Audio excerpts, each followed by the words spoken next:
Tragedy in 5 Perspectives. Written in red by Jake LaFrance. It was a little after 10 in the morning in the Livingston household. It was a nice, bright, sunny California day.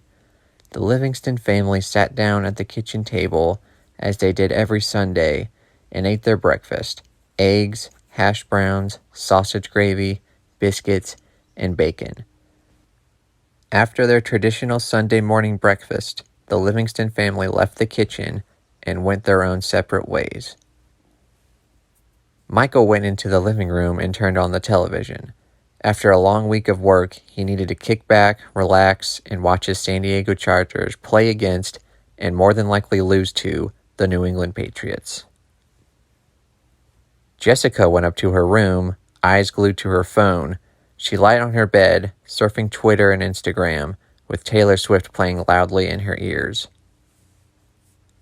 Trevor ran up to his room and turned on his Xbox. He put on his headset, ready to kill zombies with his friends.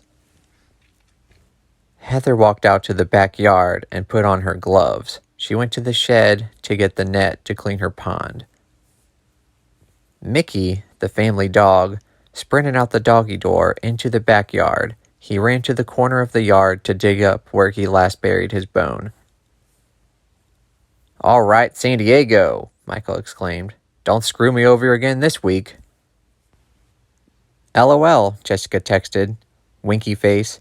"It's like, why are you so angry? Go away." "You guys ready?" Trevor said. "Let's kick some zombie ass."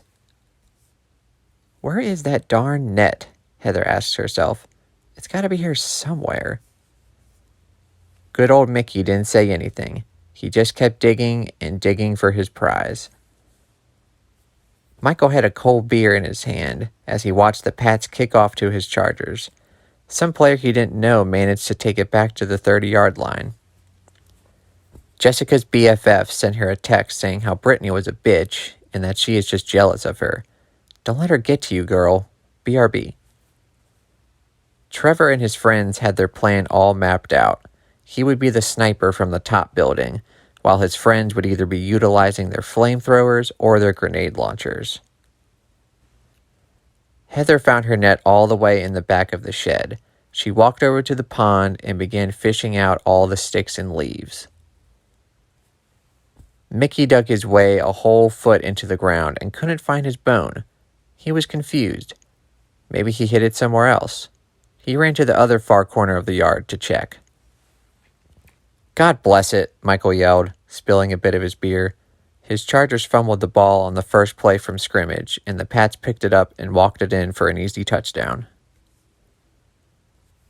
Jessica scrolled through her feed of tweets, trying to see what little Miss Brittany had on her mind. She came across one that said, "Don't you just hate it when some girls think she's all that, but really she's just a little cunt? Hashtag, you're not perfect." "We got him!" Trevor exclaimed. "Next level." He and his friends were surrounded by a new horde of flesh-eating zombies.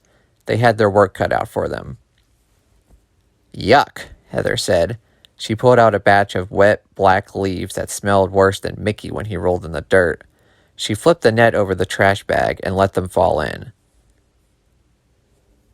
Mickey now remembered where he left his bone. He didn't bury it in the yard. He left it on his doggy bed. He ran across the yard for the doggy door. Michael opened up a bag of chips and stuffed his mouth with the salty treats. San Diego actually managed to march down the field and score a 40-yard field goal. The score was now 7-3, Patriots. Jessica wrote out her own tweet in response to Brittany, hoping she would read it and become even more infuriated. "Don't you just hate it when some girl becomes so jealous of you she feels the need to criticize you on Twitter? Hashtag, bitches be crazy." "We're surrounded," Trevor yelled. "There's too many. Retreat." His friends were laughing in the headset. One of them screamed, "I'm not going out without a fight." He ran into the crowd of zombies with his flamethrower, expecting the worst. "This is so disgusting," Heather said.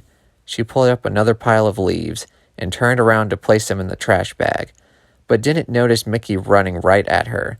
She instinctively walked backward to get out of the way, but forgot for a brief moment that there was a pond behind her. She fell in, hitting her head on the surrounding rocks. Mickey ran through the doggy door and into the living room, jumping onto his bed to retrieve his bone. But again, it wasn't there. Where was it? He ran out the doggy door again in search for his sacred treasure. "Play some damn defense, would ya?" Michael shouted. The Patriots were cruising down the field with first down after first down. They were now in the red zone, only 19 yards to go for the eventual touchdown.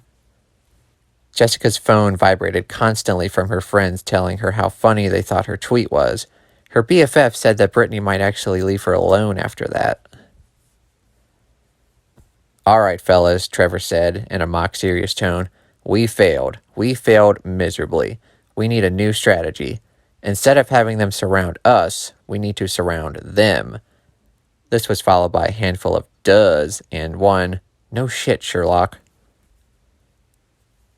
Heather was in a daze, barely conscious. She was sinking to the bottom of her halfway cleaned pond. She couldn't muster up the strength needed to pull herself out. She opened her mouth to scream, but all that did was let dirty water flush down her throat. Mickey ran outside to find his lost bone, but stopped when he realized he didn't see Heather anywhere in the backyard. Where could she be? He ran over to the pond where she was standing and saw her sinking. Mickey let out a high-pitched whine. After the Chargers threw an interception, Michael got up off the couch. It's going to be that kind of game, I guess. He wondered what his wife was up to. "Heather?" Jessica's BFF sent her a text reading, "OMG, Taylor Swift is coming here. Want to go?" Jessica smiled and ran out of her room. "Mom!" Trevor and his friends were now victorious, having successfully terminated every zombie. "All right, guys, I'm going to go get some snacks. Be right back." He set his headset down and ran downstairs. "Mom?" Heather sank to the bottom of the pond. Her eyes were halfway open, able to see ripples of water and rising bubbles in the faint light of the sun beaming down. Occasional black leaves floated by as her consciousness slowly faded away. The last thing she saw before passing out completely was a tiny tadpole swimming above her head. Mickey didn't know what to do. His owner was drowning. Should he jump in and save her? Digging up a bone from the ground was one thing, but pulling her out of a deep pond? Mickey ran inside through the doggy door, barking, trying to get the attention of the rest of the Livingston family. Like clockwork, Michael and his two children, Jessica and Trevor, walked into the kitchen, where they had just had breakfast not too long ago. They gave each other a queer look of confusion, and in came running a howling Mickey. "Have you kids seen your mother?" Michael asked. "Nope," Trevor answered. "I came in here looking for her." "I need to ask her something," Jessica said. "It's really important." "What is wrong with that dog?" Michael asked. He walked over to the family dog. "What's wrong, Mickey?" Before Michael could reach down to pet him, Mickey went sprinting and barking out the doggy door. "She might be outside," Trevor suggested. "Working in her pond?" Jessica asked. "Yeah," Michael answered. "Let's check." The Livingston family walked outside together. Mickey was staring at the water in the pond, whining. Bubbles were still floating to the surface.